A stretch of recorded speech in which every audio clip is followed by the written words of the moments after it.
Wow. First of all, thank you, Bazit and Tuan, for inviting me. I'd just like to kind of say I'm really happy to be here with you guys. And if I may just start with one deep breath, just to kind of settle in a little bit. Will that be okay together? So let's go. Inhale completely. And exhale.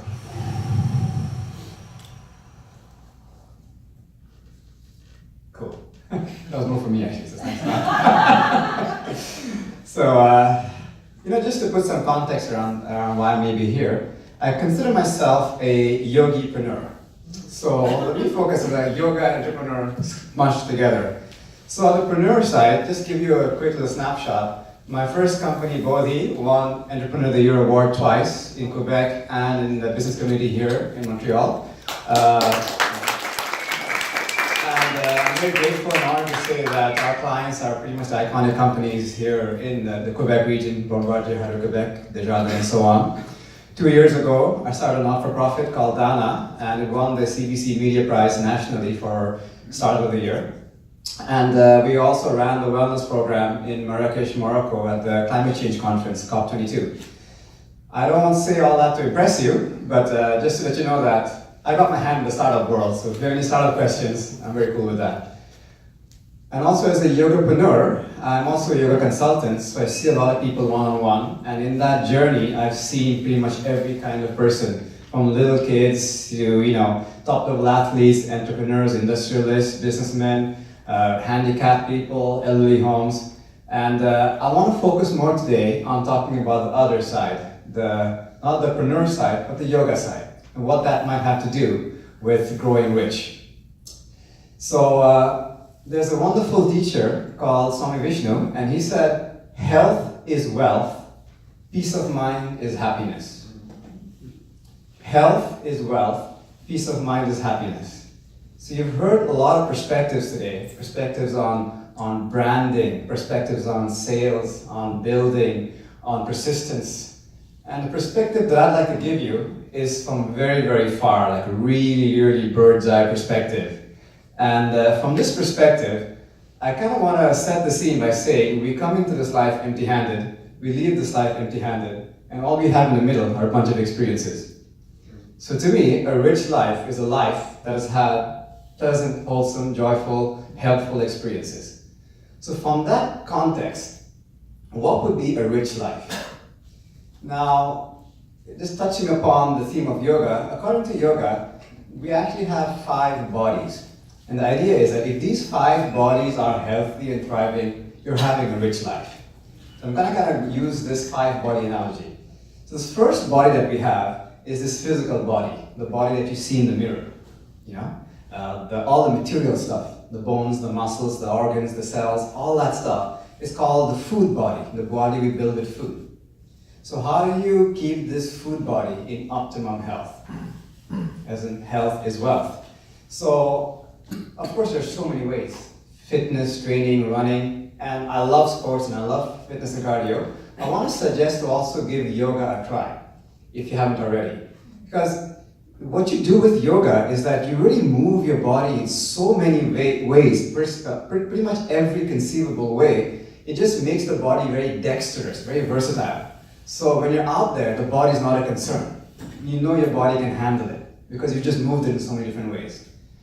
An overarching theme that I'll introduce you, a theme that I hold dear, is the idea that what you practice, you become really good at. I think we all know this. What you practice, you become really, really good at. Like I was watching Roger Federer playing tennis the other day. My God, it doesn't happen overnight. It's a lot of practice. Or LeBron James playing the Eastern Conference Finals. Unbelievable. Again, a lot of practice. So when you practice these physical movements over and over again, you just become really good at being dexterous physically. And also because you're bending, twisting, and moving in so many ways, the body stays limber and not caught up in aches and pains. So that's one way to look after the body. Of course, eating right. We all know that you are what you eat. So this food body is built by food. So eating food that digest fast and actually help your cells regenerate properly. You all know that. So eating good, healthy food, drinking a lot of water to keep the body clean. So there's some tips about how to look after the food body. But let's look at some of the other bodies that are not so visible. The next body we have is called the energetic body, or the pranic body. So when I move my hands up and down, there's energy that's actually moving it, just animating my body. So how do we look after the energetic body? How do we keep our energy level high? Very often when we feel overwhelmed and stressed, it's usually because the energy is very low. So again, of course, nutrition has a big part to do with this. But there's some other things as well that work really well. There's something called grounding, especially in weather like this. To walk barefoot is really good to ground yourself to the magnetic field of the earth. You'll find it brings your pranic body into homeostasis. There's also sun gazing, when you just in the morning or evening gaze at the sun. There's breathing fresh air in a natural environment. All these things really help boost your energetic body. The next body that we have is called the mind body, or the thinking body. If you're wondering what I'm referring to, what's he talking about? That thought just happened in the thinking body. So the place where all the thoughts occur, the ideas, impressions, beliefs, opinions, and things like that. So how do you nourish the thinking body? How do you keep that healthy? Did you say learning? Absolutely right. You feed the thinking mind with the information that you subject the mind to. So what am I feeding my thinking mind? So when you come to a place like this, obviously you're feeding that mind with uplifting, practical, helpful thoughts. So that's actually food for the thinking mind. Now if you're feeding thoughts of doubt, skepticism, cynicism, and you keep doing this over and over again, guess what? You get really good at it, After years of practice, you become a master of being a cynic. Everybody else is positive, but no, you found a reason to be cynical because you're an expert. So that's how you feed the mind body. Now the next layer that we have is what's called the inherent intelligence in the body, or the intelligence body. So right now, you are digesting food, you're circulating your blood, you are balancing your hormones, endocrine system, your pH balance, your body temperature, and every single cell in the body is being orchestrated to such incredible, minute precision. That's not being controlled by the tiny brain. There's profound intelligence inside the body that's kind of orchestrating all of that, right? So how do you feed that body?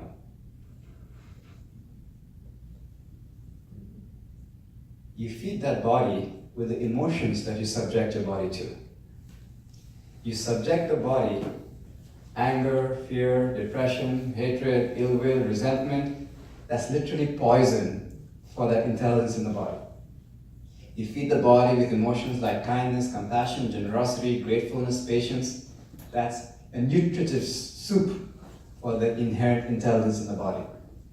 So, again, if you're practicing things like anger, anxiety, stress, day after day, year after year, decade after decade, you're going to get really good at it. And the body is catching all of that. And I'm sure research will soon show that diseases like cancer and so on might have a root cause in people suppressing these negative emotions. Okay? So be very vigilant and aware of the emotions that you subject your mind to. You're feeding your body with those. Now the fifth body, most subtle body, is what's called the auric body, or the etheric body, or what yoga calls the bliss body. It's the space just around the skin, the body buffer zone. So sometimes somebody might be smiling, they look fine, but you just get a vibe. They just emanate this vibe. They might be even behind the curtain, you might not see them, but just feel something, beyond body odor. So that stuff is all about your energetic body that's beyond the skin, called the auric body. So how do you feed that body? You feed that body with the environment that you subject yourself to. If the environment is heavy, toxic, harsh, you're damaging your auric body. This can literally be seen by certain people. So, and you feed that by putting yourself in wholesome, uplifting environments, and also very much so in nature. So these are ways to keep your auric body healthy. That's just like a quick overview. Now, one thing that I want to focus on, which is extremely good for all the 5 bodies, is a practice that you must have all heard of called mindfulness. So let's focus on that. Because mindfulness practice to me is the essence of skillful living and having a rich life. I was so grateful in my life to have been exposed to two remarkable teachers. I would call them master teachers. I often say that amongst 1,000 instructors, you'd be very lucky to find one actual teacher. And amongst 1,000 teachers, you'd be extremely lucky to find one actual master. And just from sheer fortuity, I can't take any credit for it, I happen to have met two of these masters. And I'm very grateful for this gift they've taught me on how mindfulness might work. So I just want to spend the rest of my time kind of giving a quick 101 sort of crash course on what mindfulness might be pointing to. So the way I hallucinate is that way back when humans first came into being, human beings, we were very much in a state of what I call spontaneous experiential presence. Just like every other living creature. Just like every animal, every plant going towards the sun, it's all spontaneous experiential presence. And then we as humans start to mutate for whatever reason. One is we develop a thumb, a very handy thing, you know?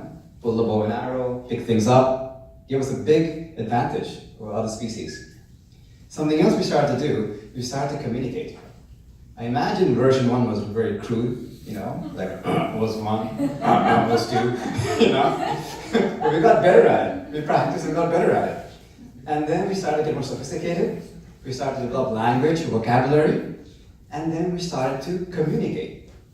And this became a huge genetic advantage. Our ability to communicate, collaborate, co-create, allowed us to build all these incredible tools and structures, put us on top of the food chain, and we've never left that top. Huge advantage, very valuable. It's like, you know, the cell phones, like iPhones and stuff like that. It's so valuable, we cling to it, right? Oh my God, it's so valuable, it's mine. So much more valuable is the ability to think. That we cling into so much, we start to identify with it. So what was once a very valuable tool became a master. So we went from using it as a tool to believing we are the thoughts. And that's creating a lot of havoc. So what you call a mystic is essentially somebody who's managed to go back to their original spontaneous experiential presence state, where thoughts are allowed to exist, but as a tool, as the original purpose, and not as the master. Just like my eyes, they're a tool. According to yoga, we actually have 5 sense gates. No, sorry, we have the 5 in the Western world. In yoga, you have 6 sense gates. 6 of them. So we have the eye consciousness, lights, colors, shapes, sound consciousness, taste consciousness, scent consciousness, touch consciousness, and the mind has thought consciousness. That's a sense gate. So all of these are tools that allow us to gather information. And that's all they are. Imagine if I believed I was my eyes and I just kept going randomly where my eyes go. I'd be a mad person, you know? We're kind of doing that with our thoughts. So whenever we find ourselves thinking too much, having insomnia and stress and stuff like that, the technique of mindfulness is very simple, really. It's based on the adage, where attention goes, energy flows. So if your attention goes towards your thoughts, you become the thoughts. If my attention goes right on towards seeing and pure seeing, I become the seeing. Everything else disappears. If I go into listening and pure listening, everything else will disappear, but only listening will remain. So the quality of our attention and ability to direct the attention wherever we want to, not accidentally, but intentionally, this is the practice of mindfulness. And this is the key to skillful living. That is what my teacher calls the one good for all good. So as a 101 guide, do we have a pen here? Yes, we do. Okay. So I'm going to quickly share with you a little idea that I came across when I was in the shower, my eureka moment. So after spending so much time with Eastern and Western mystics and life coaches, I got the feeling they were all pointing to one thing, and it came to me as this image of a mind wheel. Okay? A mind wheel. So imagine that your mind is a wheel. Some wheels are big, some are small, thick, thin, doesn't matter. A wheel is a wheel. Now, for the wheel to spin, it has to be pushed in certain forces, right? So one force, if the mind is being pushed that way, is when the mind is dwelling in the future. What if? What if? What if? Right? What if this happened? What if this does not happen? Trying to predict the future. Oppositely, if the mind is being pulled that way, it's in the past. Oh, he said this, he's so bad, she's so bad, that bad thing happened to me, that good thing did not happen to me. The mind is rolling in the past. For the wheel to be pushed that way, there's something called craving. Craving. I want, I need. The mind is in a state of agitated because it wants. And conversely, when it's being pulled down, it's called aversion. I don't want, I don't like it. So that's what the mind is typically doing. Past, future, craving, aversion, past going on and on like a hamster in a wheel. Really fast for many people, creating so much tension and dis-ease. And that dis-ease is affecting all the 5 sheets of the human body. The physical, the mental, the energetic, the intelligence, and the auric body. So, in summary, the key to skillful living is being right here in the center. So no matter how fast the wheel is spinning, you're at dead center. So, what is the center point between past and future? Present. It's what's called right awareness. Right awareness is being aware of something that's actually happening right now. The rest is imagination, hallucination, it's not even happening. As Mark Twain once said, I've been through a lot of terrible things in my life. Some of them have actually happened. Most of the time, you just roll in stories, there's just nothing happening. So right awareness is practicing the present. And that's what mindfulness does. It brings you right to what's happening right now. What's the center point between craving and aversion? Satisfied, contentment. There's a word, a technical word, which is called equanimity. It might be new for some of you, it was new for me. Equanimity is to have a balanced mind. A mind that does not get disturbed so easily. This is the key to living a wholesome life. The key to welfare is actually equanimity. Because even if you get your branding right, even if you become a movie star, even if you get a multi-million-dollar business, doesn't mean in the next moment you're going to be happy. Something goes wrong, you lose your equanimity. Again, you're miserable. Maybe you're miserable in a Ferrari, but misery is misery. It doesn't matter. You're still miserable. What difference does it make? If you just look at life as pure experiences. So, this is what mindfulness practice does. It trains the mind to be aware and equanimous. And you practice this over and over and over again until you become really good at it. So no matter what is happening, you're there and you're not disturbed. So you can see things as they really are. Now I want to share with you a little shortcut on how we can get to the middle of our mind wheel. Like shortcuts? Thank you. Yeah. So the training of mindfulness is you're here, then you jump here, you're back here, jump here, back here. You kind of keep doing that over and over again until eventually that becomes your default state. That's what we call a mistake. Spontaneous experiential awareness, right? So as a cheat sheet, keep it between us. There's a quick way to get here. G. Gratefulness. Now let us look at the mechanics of gratefulness, just from a mechanical point of view. I don't talk about intellectual gratefulness, that doesn't interest me, or emotional, devotional gratefulness. I'm talking about experiential gratefulness, to be actually grateful. The actual sentiment of gratefulness. You will find it's impossible to be stressed and grateful at the same time. I challenge you to try it, it's impossible. They're diametrically opposite. It's impossible, right? So, to be grateful, to be really grateful, you have to first notice it. That is right awareness. And when you're grateful for what is, there's no possibility of craving and aversion. You're right in the middle of the wheel right away. So, this is a practice I hold very dear to me. Every morning, I wake up and I literally practice gratefulness. I have 3 children, one year old, she just turned 1 year old 2 days ago.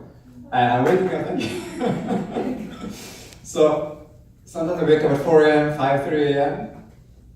And I'm so grateful, this beautiful child is the first person I see. I'm so grateful. I change her diaper, give her to the mother, Caroline, who's amazing. I go start my morning practice.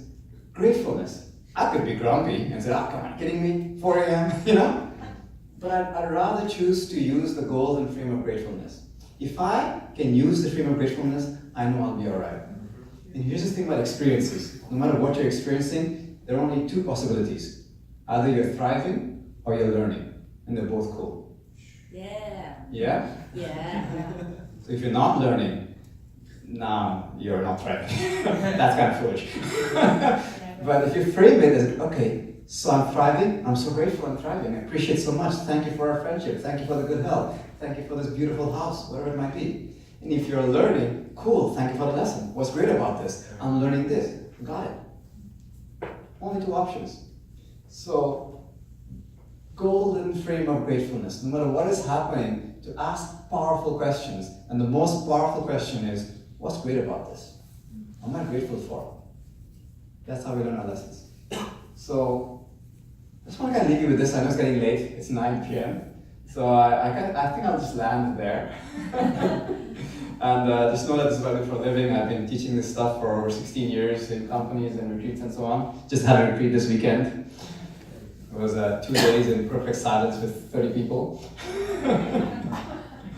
So that's pretty much all I have to share with you for today.